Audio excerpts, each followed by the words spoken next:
For those of you that don't know, I'm Karen Kay. I'm one of the pastors on staff, and I'm super excited to get to be here with you today. And the first thing I want to say to my Faithbridge family is thank you. Thank you guys very, very much. Most of you know I had knee surgery, knee replacement in the beginning of October, and it's been a challenge for me. I mean, there was an early setback with my calf and my back, which delayed the rehab, and then combine that with the fact, calling it like it is, I have a really low pain tolerance. I don't deal with pain well. When I was giving birth to my oldest son, Pearson, I was in the very early stages of labor. 3 centimeters, nobody needs to know, but that's what it was. Very early stages. And the nurse came in and said, Mrs. K, you have got to quiet down. She goes, you're scaring the other patients. So they went ahead and got me an epidural at 3 centimeters. So that's pretty good. So I just don't deal with pain well, and combine that with the setback, and then the fact if you've had knee replacement, sleeping can be somewhat of a challenge. It's been a challenge, and some people just have a harder journey than others. My surgeon said everybody gets to the same place. Some take the express route, lucky dogs, and then others take the scenic route. Well, I've always enjoyed a good trip, so that's kind of what I'm on. But I wasn't really prepared. I think the thing that's been hardest for me, Aaron gave me the heads up, Aaron Parsons, wherever you are, that, Karen, it's massively painful. I'm like, okay. I was ready for all that. What I wasn't ready for is the emotional, I'm going to start crying now. It's just the up and down. You just start crying. I feel like it's postpartum. With all 3 kids, literally, with all 3 kids, I had postpartum. People would bring food, and I'd be like, it's delicious, and basically from 4 o'clock on, I would watch movies. That's what got me through it. Godfather trilogy, don't judge. Other things. That's what got me through it. And but that doesn't work now because it's all day long at any random time. So the chair is here because I'm going to be standing for kind of quite a while. So the chair is here in case I need to sit down. If I start crying, I'm not sad. Don't be, oh, Karen, it's just me. In fact, don't give me sympathy because then I'll cry even more. So I have to say, though, throughout this whole process, my rock has been Creighton K. Now I really am going to cry. Yeah. Great. He's the one that told me to put tissue in my pocket, as a matter of fact. I just snorted. But he's been my absolute rock. He's been with me every step of the way when I've needed a piece of bread in the middle of the night when you take the medicine, and he's all cozy. He hasn't gone, okay. He's just gotten up and gotten it. And my family has been really supportive.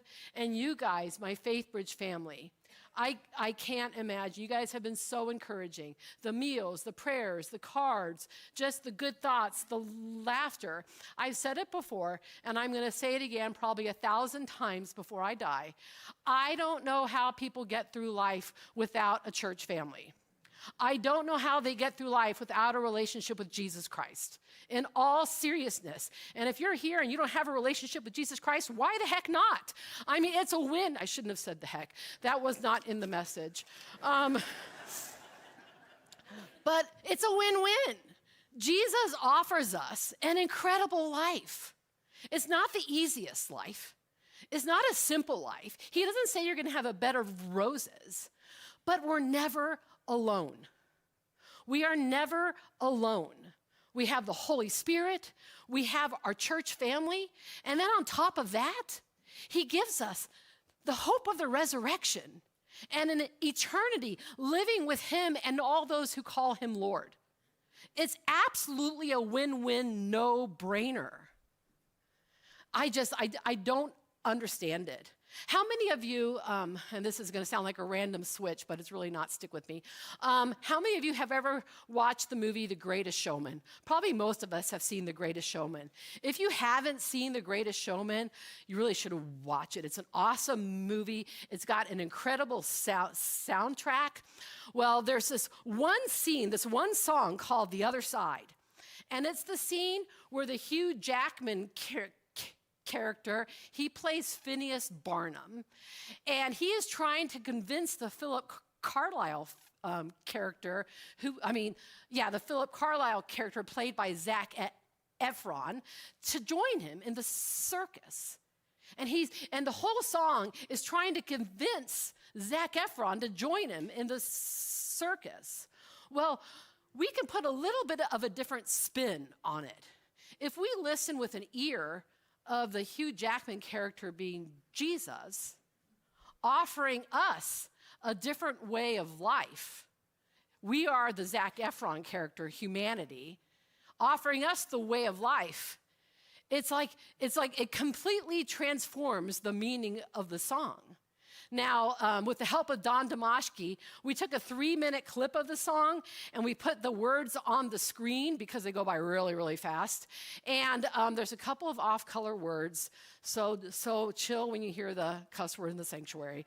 I changed it on the lyric.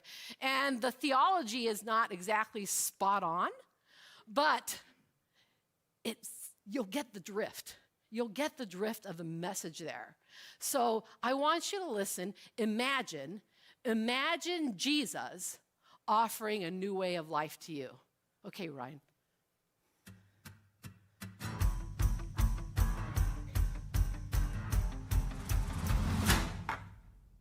Right here, right now, I put the offer out. I don't want to chase you down. I know you see it. You run with me, and I can cut you free out of the treachery and walls you keep in. So trade that typical for something colorful. And if it's crazy, live a little crazy.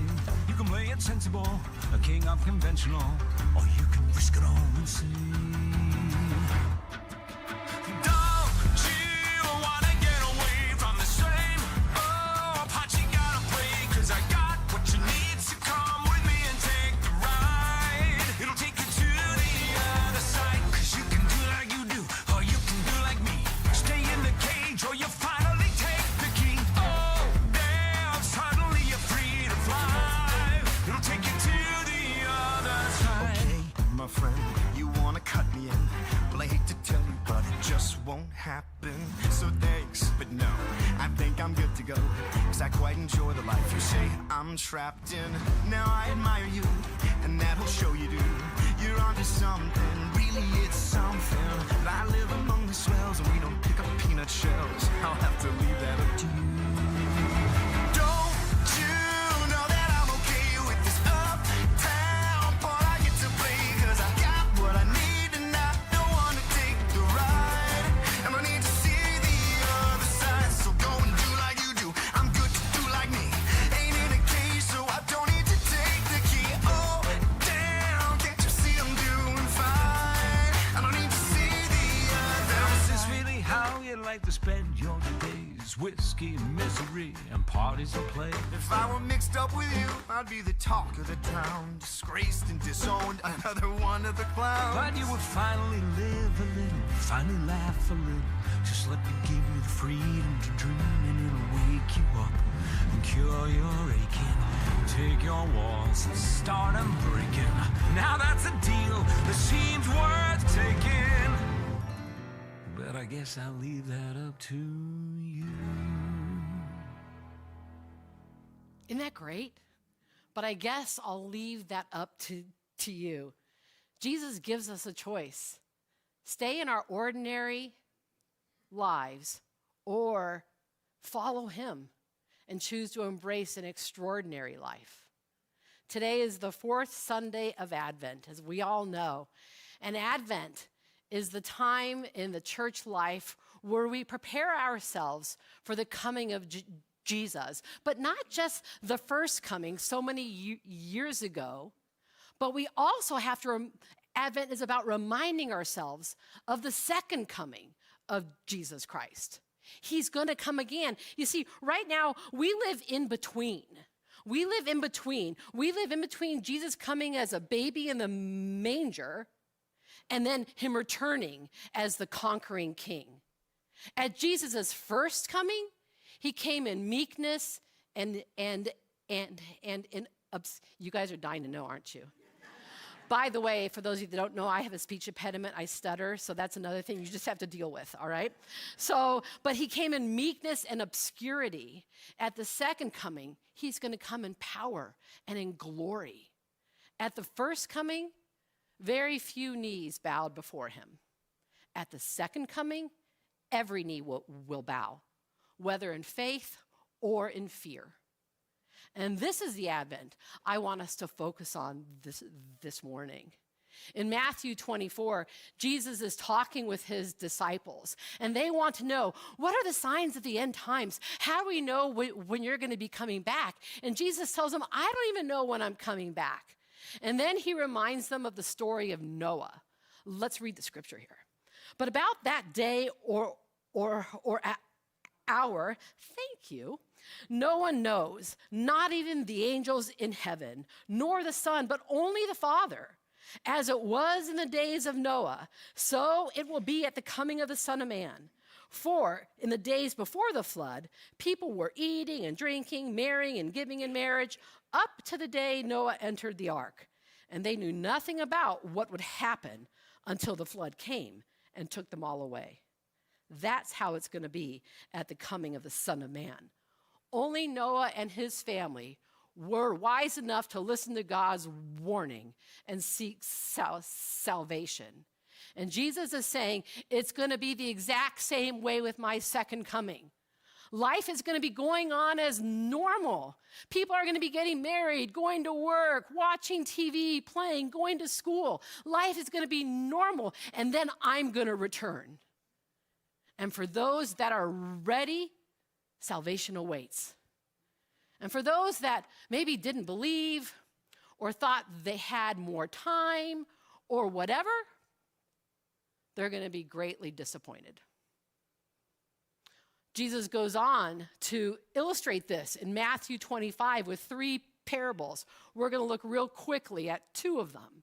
The first one is the parable of the foolish and wise bridesmaids, found in Matthew 25. Unlike Western weddings, where the wedding's all about the bride, back in the Middle East at that time, weddings were all about the groom, what the groom wants. The bride would wait with her bridesmaids, waiting for her groom to come and get her and bring her and the bridesmaids to the wedding feast for a week long of festivities. And they would just have to wait for him to come. So let's go to the parable now. At that time, the king, this is Jesus talking, he's a master storyteller.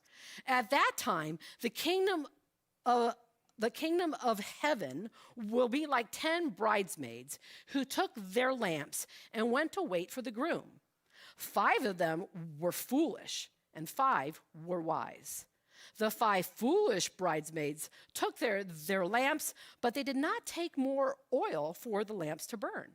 The wise bridesmaids took their lamps and more oil in jars. Because the groom was late, they became sleepy and went to sleep. At midnight, someone cried out, "The groom is coming, come and meet him." Then all the bridesmaids woke up and got their lamps ready. But the foolish ones said to the wise, "Give us some of your oil, because our lamps are going out." And the wise bridesmaids said, "No, the oil we have might not be enough for all of us. Go to the people who sell oil and buy some for yourselves." So while the 5 foolish bridesmaids went to buy oil, the groom came. The bridesmaids who were ready went in with the groom to the wedding feast. Then the door was closed and locked. Later, the others came back and said, "Sir, open the door, let us in." But the groom answered, "I tell you the truth, I don't know you." So always be ready, because you don't know the day or the hour the Son of Man will come.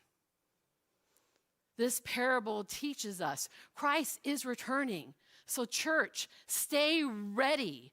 Don't get so engrossed in our day-to-day lives that we let the flame of our spiritual life flicker and fade. He's going to come back, so stay ready. The second parable teaches us that Christ is returning, so be faithful with the gifts he's given us.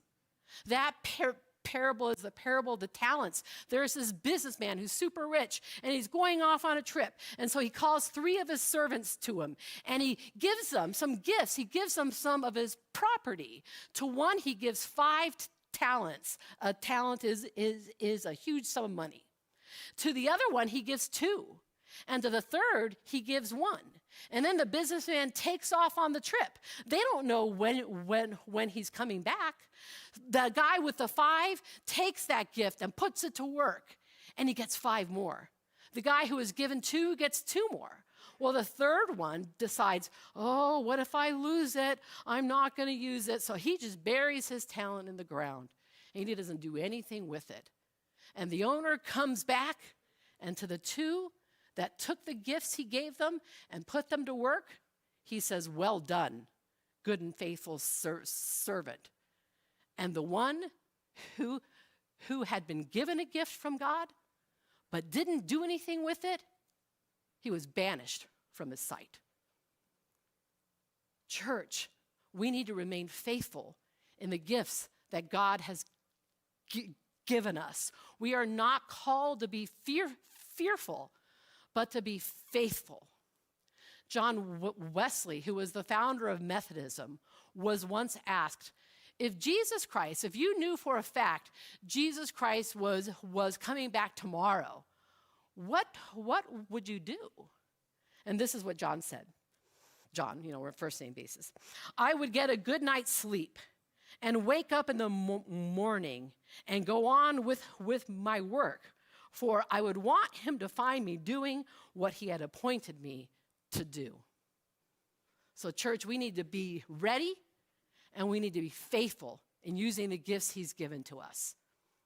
There's keeping with the season here, there's a popular Christmas poem, a remix has been made of it. I've shared this with you before, but it's so perfect for this message, and you guys aren't going to remember. I'm going to share it. Let's call it like it is. I wouldn't remember. I'm going to share it with you again because it fits the message perfectly.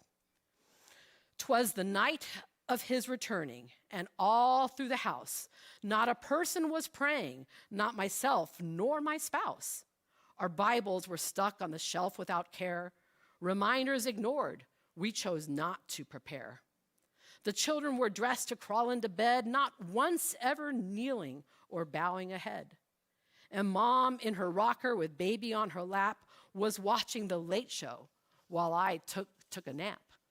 When out of the east there arose such a clatter, I sprang to my feet to see what was the matter. Away to the window I flew like a flash, tore open the shutters and threw up the sash. When what to my wondering eyes should appear but angels proclaiming that Jesus was here. With a light like the sun sending forth a bright ray, I knew in a moment that this must be the day. The light of his face made me cover my head. It was Jesus returning, just like he had said. And though I possessed worldly wisdom and wealth, I cried when I saw him in spite of myself. In the book of life which he held in his hand was written the name of every saved man. He spoke not a word as he searched for my name. When he said, "It's not here," I hung my head in shame. I fell to my knees, but it was too late. I had waited too long and thus sealed my fate. I stood and I cried as he rose out of sight. Oh, if only I had been ready tonight. In the words of this poem, the meaning is clear. The coming of Jesus is drawing near. There's only one life, and when comes the last call, we'll find that the Bible was true after all.